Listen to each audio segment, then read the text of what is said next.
3D অডিওর সঠিক মজা নিতে অবশ্যই হেডফোন ব্যবহার করুন।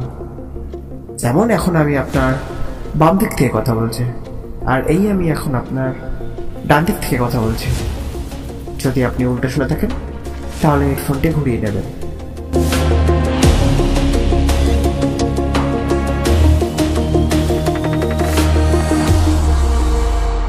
এই গল্পে উল্লেখিত সমস্ত চরিত্র এবং ঘটনাগুলি কাল্পনিক।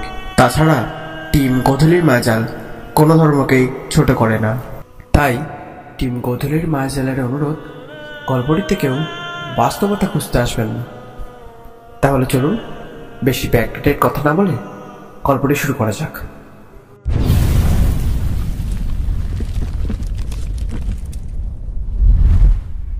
মায়া ভরা এক চাঁদনি রাত। ত্রয়োদশী চাঁদ আকাশের শোভা বর্ধন করছে। স্থান কলকাতার কালীঘাটের মন্দির।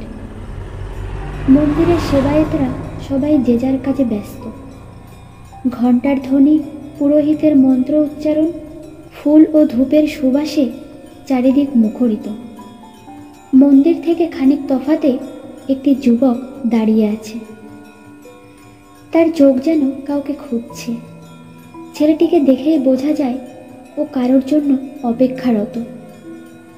ছেলেটি দাঁড়িয়ে দাঁড়িয়ে কিছু ভাবছিল।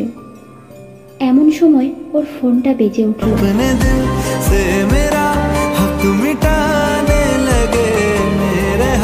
পকেট থেকে ফোনটা বার করতেই ওর চোখের সামনে একটি অতি পরিচিত নাম্বার ভেসে উঠল। কিন্তু ফোনটা তুলতেই ও অবাক হয়ে গেল। ফোনের ওপার থেকে একটি পুরুষালী কণ্ঠে কেউ ওকে জিজ্ঞাসা করল, হ্যালো, আপনি কি ঋষিরাজ বলছেন? হ্যাঁ, আমি ঋষিরাজ। ঋষিরাজ লোকটিকে অবাক হয়ে জিজ্ঞাসা করল, কিন্তু আমার প্রেমিকার মোবাইল আপনার কাছে গেল কি করে? লোকটি বলল, আসলে ওনার সাথে খুব খারাপ একটা ঘটনা ঘটেছে। কেউ বা কারা ওনাকে রেপ করেছে। আমরা ওনাকে হাসপাতালে নিয়ে যাচ্ছি। যত তাড়াতাড়ি সম্ভব আপনিও হাসপাতালে চলে আসুন। এই কথা শুনে ঋষিরাজের মাথায় যেন আকাশ ভেঙে পড়ল। ঘটনার আকস্মিকতায় তার হাত থেকে ফোনটা পড়ে গেল। লোকটি কয়েকবার হ্যালো বলে ঋষিরাজের গলার শব্দ না পেয়ে ফোন কেটে দিল। চমক ভাঙতেই রাজ দ্রুত নিজের ফোন কুড়িয়ে হসপিটালের উদ্দেশ্যে রওনা দিল।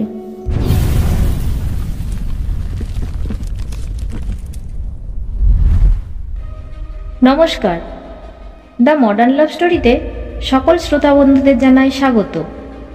দ্য মডার্ন লাভ স্টোরিতে আজ আপনারা শুনবেন প্রণজিৎ ভৌমিকের লেখা গল্প পরকালে প্রেমের প্রথম পর্ব।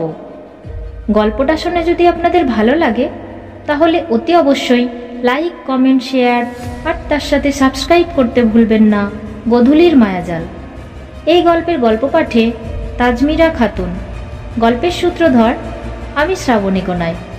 তাহলে চলুন আর দেরি না করে শুরু করা যাক প্রণজিৎ ভৌমিকের লেখা গল্প পরকালে প্রেমের প্রথম পর্ব।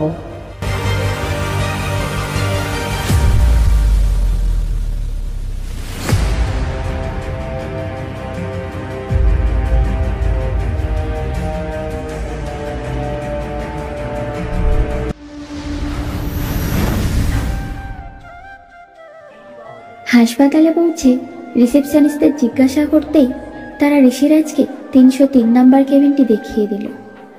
পথে যেতে যেতে অনেক নার্সদের মুখে ঋষিরাজ শুনল, মেয়েটিকে হয়তো আর বাঁচানো যাবে না।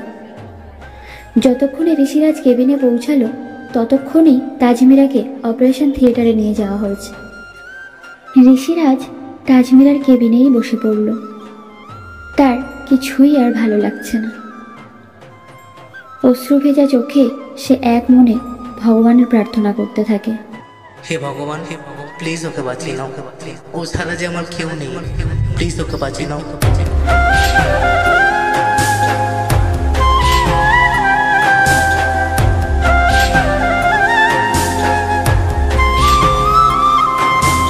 এভাবেই বেশ কিছুক্ষণ কেটে যাওয়ার পর একজন লেডি ডক্টর এসে ঋষিরাজের উদ্দেশ্যে বলল, আপনি কি মিস্টার রাজ?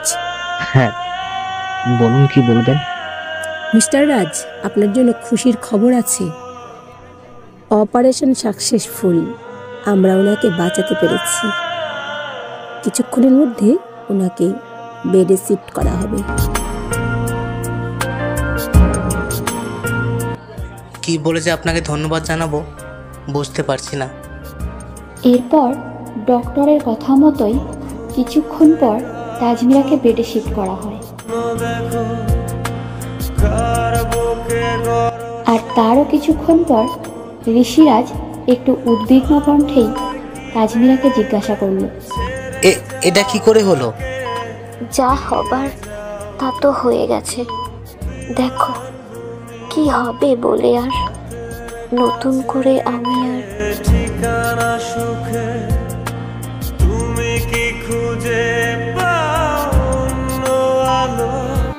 তাজমিরা কিছু বলতে পারে না, শুধু তার দু চোখ বেয়ে অঝরে জল ঝরে পড়ে। ঋষিরাজ আবারও জিজ্ঞাসা করল, কি হলো বলো, কে তোমার সাথে এমন করেছে? ঋষিরাজের জোরাজুরিতে তাজমিরা এবার ক্লান্ত কণ্ঠে ধীরে ধীরে বলতে শুরু করল,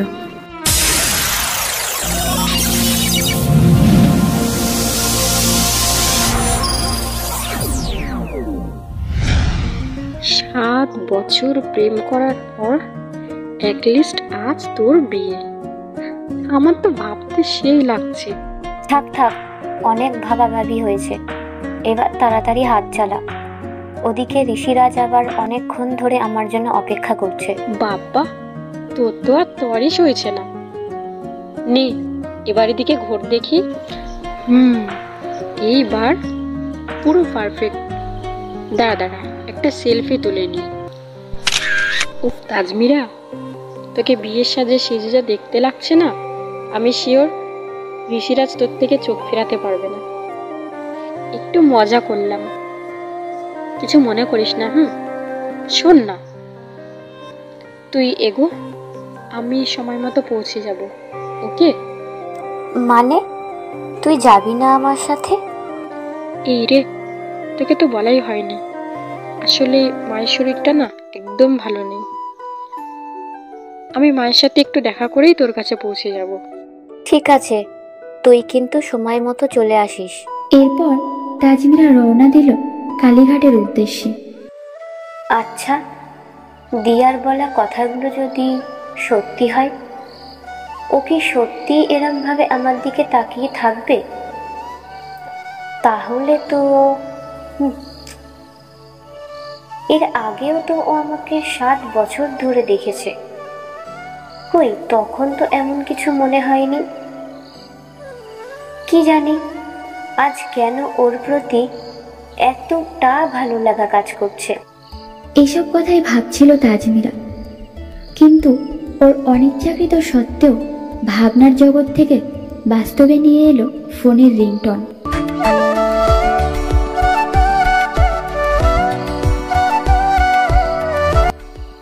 তাজমিরা ফোনটা হাতে নিয়ে দেখল ঋষিরাজ কল করেছে। ফোন স্ক্রিনে ঋষিরাজের নাম্বার দেখে তাজমিরার মুখে হাসি ফুটল।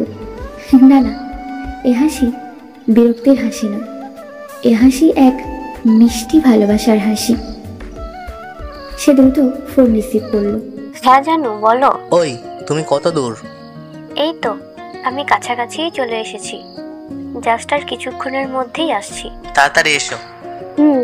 বাই।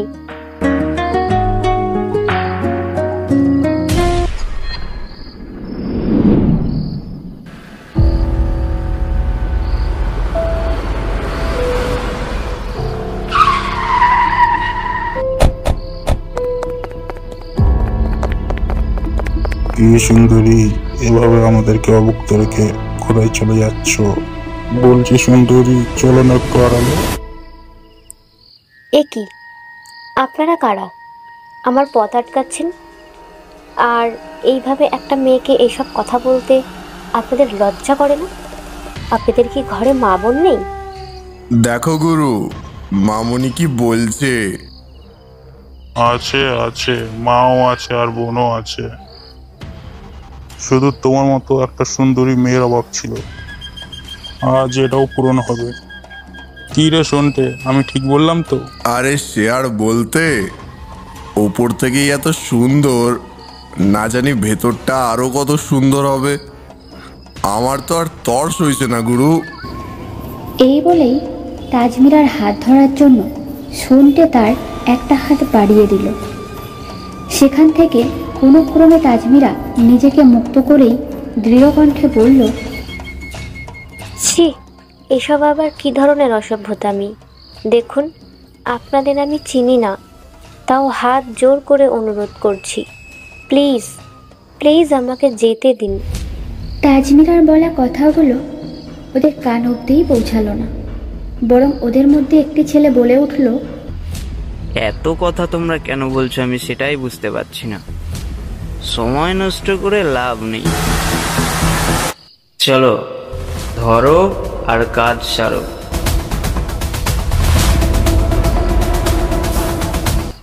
তাজমিরাকে আর কোনো কথা বলার সুযোগ না দিয়েই ওরা তিনজন টানতে টানতে তাজমিরাকে নিয়ে গেল একটি অন্ধকার গলিতে।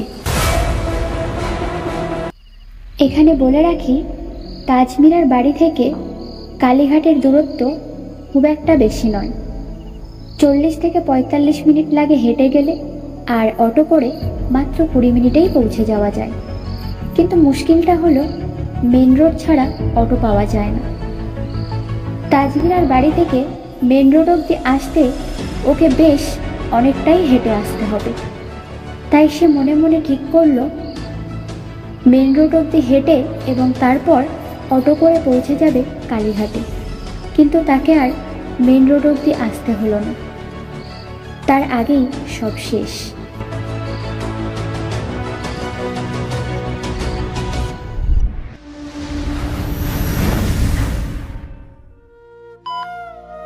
দেখো তাজ, আমি বুঝতে পারছি যে ওই জানোয়ারগুলো তোমার উপর কতটা নৃশংসভাবে অত্যাচার করেছে, কিন্তু এই কথাগুলো ভেবে তুমি নিজের মনকে কষ্ট দিচ্ছ কেন? তুমি তো স্বেচ্ছায় ওদের কাছে যাওনি। তুমি মানো আর নাই বা মানো, সমাজের কাছে আর তার সাথে সাথে নিজের কাছেও আমি নষ্ট হয়ে গেছি। আর এই নষ্ট হয়ে যাওয়া জীবন আমি আর কিছুতেই রাখবো না।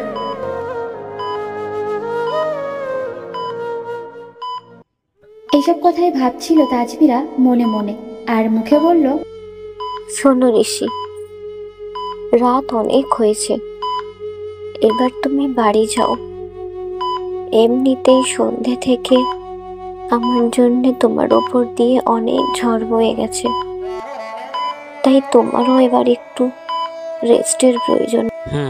ওকে, সে না হয় যাচ্ছি, কিন্তু কাল সকালে আমি আরেকবার আসবো। ও হ্যাঁ, আরেকটা কথা, তুমি কিন্তু আর এসব নিয়ে একদম ভাববে না, বুঝেছো? এরপর ঋষিরাজ তাজমিরার কপালে একটা চুম্বন করে বাড়ি ফিরে আসে। বিছানায় শুয়েও নানা দুশ্চিন্তায় সে দু চোখের পাতা এক করতে পারে না। অনেক আজে বাজে দুশ্চিন্তা তার মাথায় ঘুরপাক খাচ্ছে। এপাশ ওপাশ করতে করতে সে ঘড়ির দিকে তাকিয়ে দেখে ঘড়িতে 3টে বেজে গেছে। এবার আড়মোড়া ভেঙে উঠে পড়ল। কিচেন থেকে 1 কাপ কফি বানিয়ে নিয়ে সে এসে বসল নিজের স্টাডি টেবিলে। না, স্টাডি টেবিল বললাম বলে আপনারা মোটেও এটা ভাববেন না যে আমাদের গল্পের হিরো ঋষিরাজ একজন ছাত্র। তার পড়াশোনার পাঠ চুকে গেছে এই 4 বছর হলো। সে যাদবপুর ইউনিভার্সিটি থেকে বাংলায় অনার্স করে আজ এই সমাজে একজন ছোটোখাটো ঠিক নয়, একজন নামি দামি লেখক। কলেজে পড়তে পড়তেই ঋষিরাজ অল্প বিস্তর লেখালেখি শুরু করে। 2020 সালে তার লেখা ছোটদের উদ্দেশ্যে কিছু গল্প এবং ছড়ার বই আর প্রাপ্তবয়স্কদের জন্য 2টি উপন্যাস প্রকাশিত হয়েছে আনন্দবাজার পত্রিকায়। অতএব বুঝতেই পারছেন আমাদের ঋষিরাজ খুব একটা ছোট লেখক নয়। ঋষিরাজ সেনগুপ্তের লেখা প্রেমের উপন্যাস সবার মনেই কম বেশি প্রভাব ফেলেছে এই 4 বছরে। আসলে ঋষিরাজের বাড়ি বাংলাদেশের ঢাকা শহরে।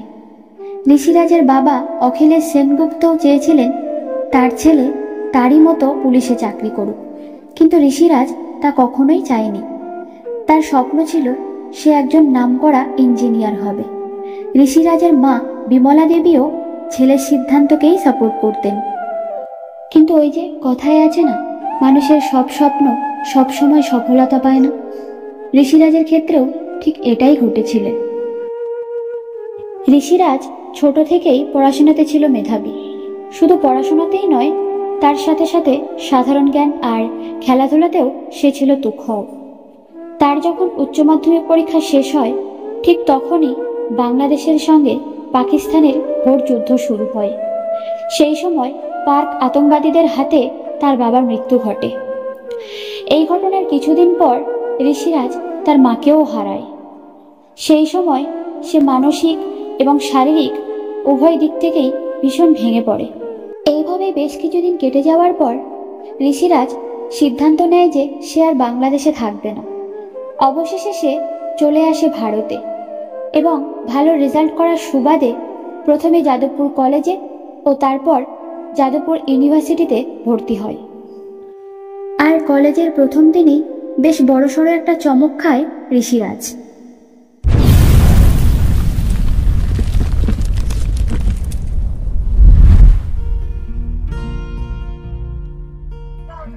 আরে তাজমিরা, তুমি এখানে?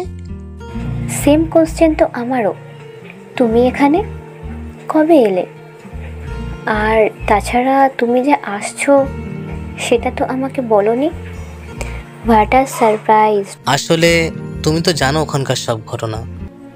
আমার ওখানে ভালো লাগছিল না, তাই ভারতে চলে এলাম।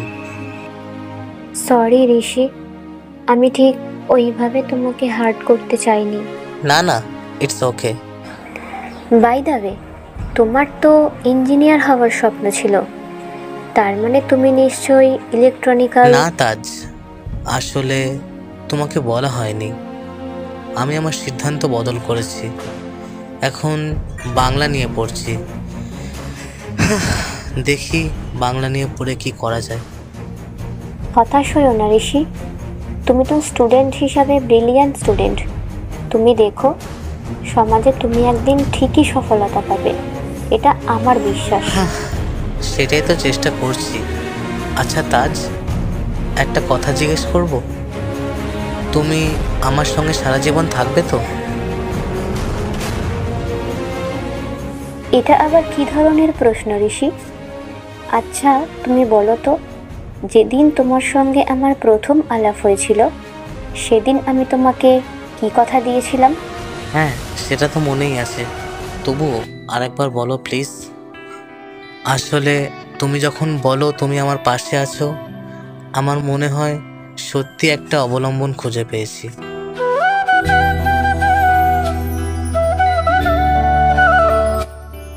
হ্যাঁ, সেদিন যখন আমাদের ফেসবুকে পরিচয় এবং তারপর বন্ধুত্ব আর তারও বড় রিলেশনে গেছিলাম, তুমিও ঠিক সেদিন এই সেম প্রশ্নটাই করেছিলে। আমি তখনও তোমাকে বলেছিলাম, আমি তোমাকে শুধু আজকের জন্য নয়, সারা জীবনের জন্য পাশে পেতে চাই। অর্থাৎ আমি সারা জীবন তোমার পাশেই থাকবো। দাঁড়ান দাঁড়ান দাঁড়ান, ব্যাপারটা কেমন গুলিয়ে যাচ্ছে, তাই না? চলুন আমি আপনাদেরকে বুঝিয়ে বলছি। তাজমিরা আর ঋষিরাজের প্রথম পরিচয়টা হয়েছিল ফেসবুক থেকে। 2-4 দিনের মধ্যেই তাদের মধ্যে বন্ধুত্ব শুরু হয়, আর প্রেমের সম্পর্ক হতেও খুব একটা বেশি সময় লাগেনি। এদিকে ঋষিরাজ বাংলাদেশের ছেলে, তাজমিরা ভারতবর্ষের মেয়ে। ইচ্ছে থাকলেও ওদের মধ্যে কখনোই সামনাসামনি দেখা হয়ে ওঠেনি, কিন্তু ভিডিও কলের মাধ্যমে একে অপরকে অনেকবারই দেখেছে। তাই কলেজের প্রথম দিনেই ঋষিরাজ এবং তাজমিরা দুজন দুজনকে দেখেই চমকে উঠেছিল। কি এবার বুঝলেন?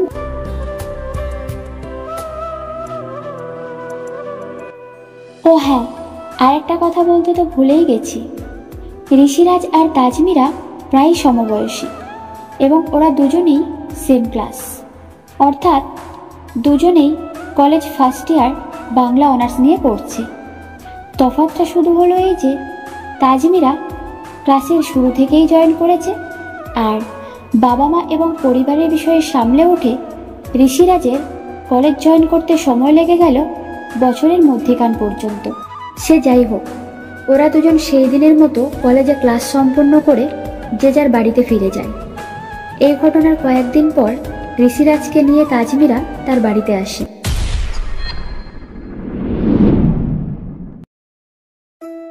সদর দরজা দিয়ে প্রবেশ করে ঋষিরাজ দেখল পথের দুপাশে কত রকমের রংবাহারি গাছ লাগানো। তার মাঝখান দিয়ে সরু পথ চলে গিয়েছে বাড়ির মেন দরজার উদ্দেশ্যে। সত্যি ঋষিরাজ এত রকমের বাহারি এবং এত জাতির ফুল গাছ আগে কখনো দেখেনি। বাড়ির সামনে আসতেই ঋষিরাজ অবাক না হয়ে পারল না। শুধু বাগান নয়, তাদের বাড়িটাও বেশ নতুন রঙে বেশ চমৎকার। বিস্ময়ের সঙ্গে বাড়িটির দিকে কিছুক্ষণ অপলক দৃষ্টিতে তাকিয়ে থাকে ঋষিরাজ। তার ঘোর কাটে তাজমিরার একটু ঠেলায়। তাজমিরা ওকে ঠেলা দিয়েই কলিং বেল বাজালো। অল্প সময় পরে দরজা খুললেন তাদেরই বাড়ির এক কাজের মহিলা। মহিলা তাজমিরার সঙ্গে একটি অপরিচিত ছেলেকে দেখে একটু অবাক হলেন ঠিকই, কিন্তু মুখে কিছু বলার সাহস করলেন না। হাজার হোক মালকিন বলে কথা, ওদের কখন কি খামখেয়ালি হয় কে জানে। যাই হোক, এসব কথা ভাবতে ভাবতে মহিলা দরজা থেকে সরে দাঁড়ালেন আর ওরা দুজন বাড়ির ভেতর প্রবেশ করলো। কে এলো রে সাকিনা? কথাটা বলতে বলতে মুমতাজ বেগম এসে দাঁড়ালেন বৈঠকখানায় এবং তিনিও অবাক হলেন, কিন্তু মুখে কিছু বললেন না। ওদের দুজনের দিকে আর চোখে তাকিয়ে থাকলেন। কাকিমা, এ ঋষিরাজ সেনগুপ্ত, আমার কলেজ ফ্রেন্ড। ঋষিরাজ বাঙালি? তাহলে তাজমিরা, এভাবে একটা বাঙালি ছেলেকে বাড়িতে আনতে তোর লজ্জা করলো না একবারও? নিজের ইচ্ছে মতো যা খুশি তাই করবি ভেবেছিস নাকি তুই? যদি তাই ভেবে থাকিস তাহলে শোনো বাপু, আমার বাড়িতে এসব কিছু চলবে না, বুঝেছো? না আন্টি, আপনি প্লিজ ওকে কিছু বলবেন না। আসলে ওর কোনো দোষ নেই। তুমি চুপ করো, আমি তোমার সঙ্গে একটা কথাও বলতে চাই না। আরে যে মুখ পুড়ি, বলি 3 তাড়াতাড়ি তো মাটাকে খেয়েছিস, এবার কি আমাদের বাড়ির সম্মানটাও খাবি বলে উঠে পড়ে লেগেছিস নাকি? তুই কি আমাদের ধর্মে একটা বিবাদ ঘটাতে চাইছিস বলতো? না, তাজমিরার বাড়িতে এসে এতটা যে অপমান হতে হবে তা যদি ঋষিরাজ আগে জানতো তাহলে সে কখনোই আসতো না তাজমিরার বাড়িতে।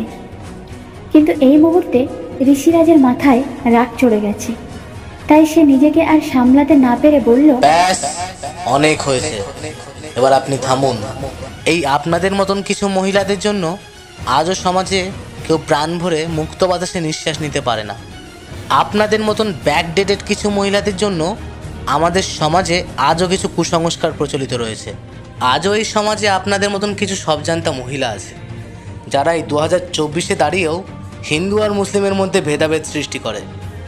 এই আপনাদের মতোই থাক, আপনাকে আর কি শেখাবো।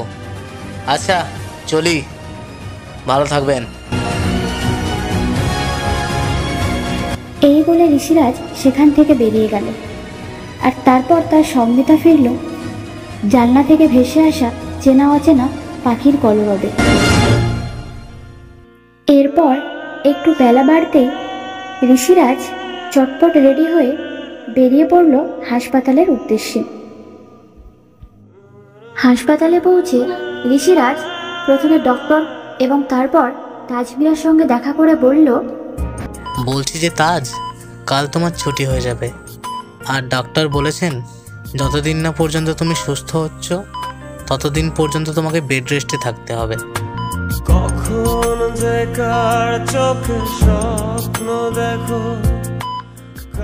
ইতিমধ্যে দিয়াও হাসপাতালে এসে পৌঁছেছে।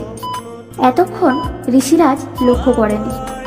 এবার তার দিকে দৃষ্টি পড়তেই ঋষিরাজ একটু লজ্জিত হয়ে বলল, আরে দিয়া, তুমি? সরি, আসলে আমি তোমায় খেয়াল করিনি। কখন এলে তুমি? এই তো জাস্ট কিছুক্ষণ আগে। ও, কোত্থেকে যে কি হয়ে গেল কিছুই বুঝতে পারলাম না। তুমি এভাবে ভেঙে পড়ো না। এখন তোমার নিজেকে শক্ত রাখাটা খুব জরুরি। তুমি দেখো, একদিন সব ঠিক হয়ে যাবে। ভগবান সব কিছু ঠিক করে দেবেন। এখন সেটাই প্রার্থনা করো।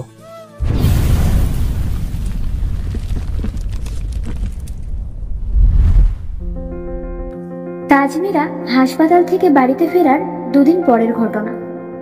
এখন তাকে মোটামুটি সুস্থ বলা চলে। তাই একটু স্বস্তির নিঃশ্বাস ফেলে ঋষিরাজ প্রায় শেষ হয়ে আসা প্রেমের উপন্যাসটাকে লিখতে বসল। এই উপন্যাসটা 2 দিন আগেই শেষ হয়ে এতক্ষণে বাজারে চলে আসতো, যদি না তাজমিরার সঙ্গে ওরকম একটা ঘটনা ঘটত।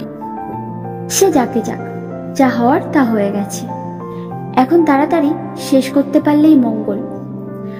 সবে 2-4 লাইন লিখেছে কি লেখেনি, এমন সময় ঋষিরাজের ফোনটা বেজে উঠল। যদি সত্যি জানতে চাও, তোমাকে চাই, তোমাকে চাই। Hello, what? কি বলছেনটা কি? ওকে, আমি এক্ষুনি আসছি। ফোনটা রেখেই ঋষিরাজ যতটা তাড়াতাড়ি সম্ভব তাজমিরার বাড়িতে পৌঁছেছিল। কিন্তু তার আসার আগেই তাজমিরা সবাইকে চির বিদায় জানিয়ে মৃত্যুর কোলে ঢলে পড়েছিল। ঋষিরাজ এসে দেখল তাজমিরাকে তার বিছানাতেই শুইয়ে রাখা হয়েছে, আর তার ঠোঁটের দুপাশে শুকিয়ে আছে গাঁজা। গাঁজাটা যে ঠিক কিসের তা আর বুঝতে বাকি থাকে না ঋষিরাজের। হ্যাঁ, তাজমিরা বিষই খেয়েছে, এবং মৃত্যুর আগে পর্যন্ত যে সে ভীষণ কষ্ট পেয়েছে তা প্রমাণ করছে তার ওই চোখের জল। ঋষিরাজের মনে হলো তাজমিরা হয়তো কিছু বলতে চেয়েছিল, কিন্তু তা আর বলতে পারেনি বেচারি। এবার ঋষিরাজের সম্পূর্ণ পৃথিবী যেন অন্ধকার করে এলো। পায়ের নিচের মাটিও নড়ে উঠল, আর সেও ঢলে পড়ল তাজমিরার বুকের উপর। কেন তাজ, কেন তুমি এমন করলে? কেন তুমি আমার এই পৃথিবীতে একা রেখে চলে গেলে? ভুলিনি তোমায়, আজও ভুলিনি আমি। এসব কথাই কাঁদতে কাঁদতে বলছিল ঋষিরাজ। কিন্তু হঠাৎ কিছু একটা মনে পড়তেই ঋষিরাজের চোয়াল শক্ত হয়ে উঠল। এবার সে বড় বড় চোখ করে তাকালো তাজমিরার মুখের দিকে। তার চোখ দুটো টকটকে লাল, আর তা থেকে যেন আগুন ঝরে পড়ছে।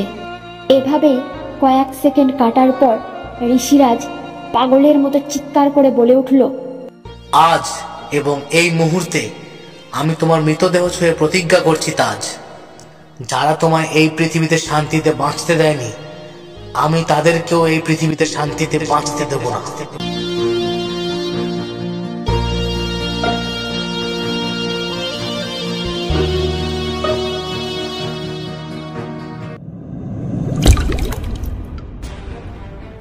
এই অবস্থাতেই ঋষিরাজ পৌঁছে গেল সেই স্থানে, যে স্থানে তাজমিরা নষ্ট হয়েছিল, এবং ভাগ্য ঋষিরাজের সাথ দিল।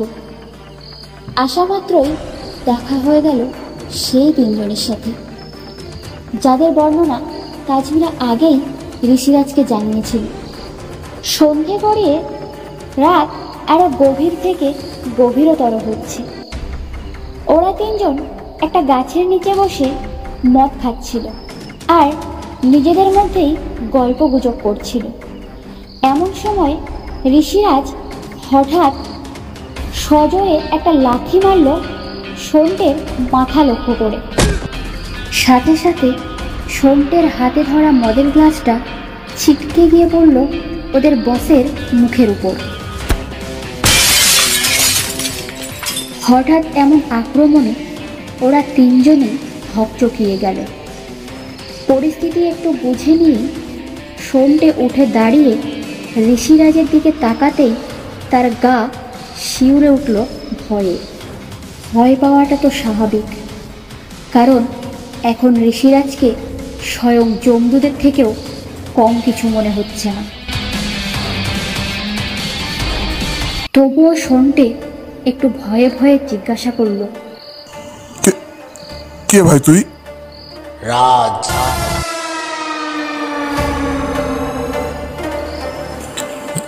কিন্তু এভাবে এসে আমাদের মারছিস কেন? মনে করে দেখ, আজ থেকে ঠিক 4-5 দিন আগে তোরা একটা মেয়েকে ঠিক এখানে নৃশংসভাবে ধর্ষণ করেছিলিস, মনে পড়ছে? আজ ওই পৃথিবীতে নেই, তবে আমি ওর মৃতদেহ ছুঁয়ে প্রতিজ্ঞা করেছি, আমি তোদের কেউ এই পৃথিবীতে বাঁচতে দেব না।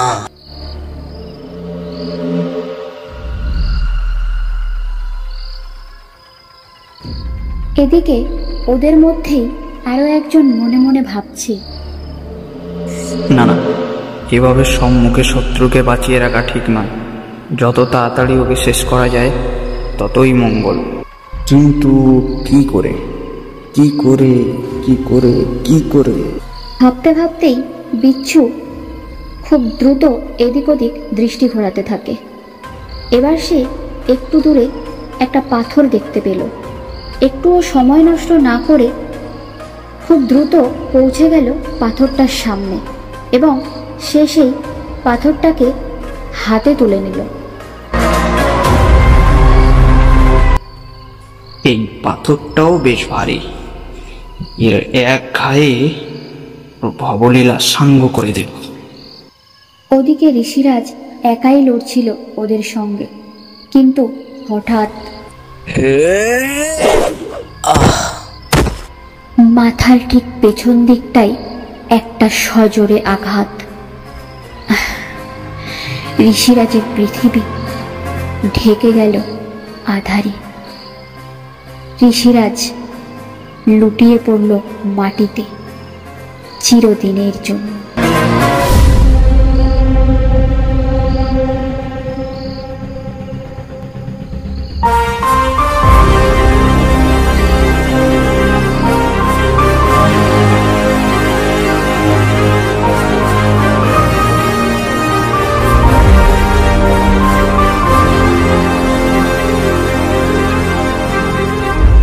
দ্য মডার্ন লাভ স্টোরিতে আজ আপনারা শুনছিলেন প্রণজিৎ ভৌমিকের লেখা গল্প পরকালে প্রেমের প্রথম পর্ব। গল্পটা শুনে কেমন লাগলো তা কমেন্টে জানাতে ভুলবেন না। আর হ্যাঁ, এই গল্পের দ্বিতীয় তথা অন্তিম পর্ব নিয়ে খুব তাড়াতাড়ি ফিরে আসবো আমরা। তাই এই গল্পের দ্বিতীয় তথা অন্তিম পর্ব শুনতে এক্ষুনি সাবস্ক্রাইব করুন গোধূলির মায়াজাল।